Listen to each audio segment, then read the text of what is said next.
Hey everybody, I'm Clay Travis, and you're watching the Daily Mailbag. Wes asks, why do most sports writers virtue signal?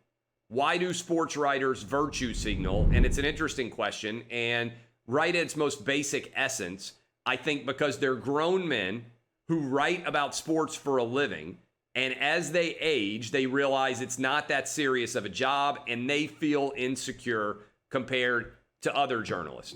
I also think your average member of the sports media is not that smart and not that able to really understand how to analyze complex questions, because most of being a sports writer is asking people about sports that everybody just watched on television, and there's not a lot of complexity to it.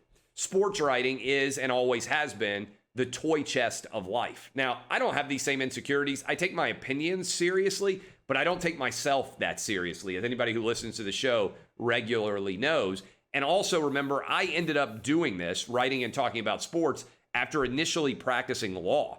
So I had a serious job. I wanted to have a job that wasn't as serious and was more fun. And that's why in the back of my mind, when I talk about sports, I understand, and I think all of you do as well, sports isn't really that important in the grander scheme of life. Most people consume sports to escape the serious things in their lives. And I think what has happened during this COVID era is what you've seen is sports writers, many of them have a great deal of contempt for their actual audiences. They don't like sports fans. I do. I like sports fans. I like you guys and girls. We have a good time talking about sports together. Now, I'm not just a sports writer. I never really have been. I'm in the opinion business.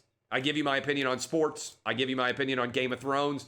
I give you my opinion on politics. I give you my opinion on any subject that I think I have researched a decent amount and can make a compelling argument about. But that's the difference between me and the average sports writer. It's an interesting question.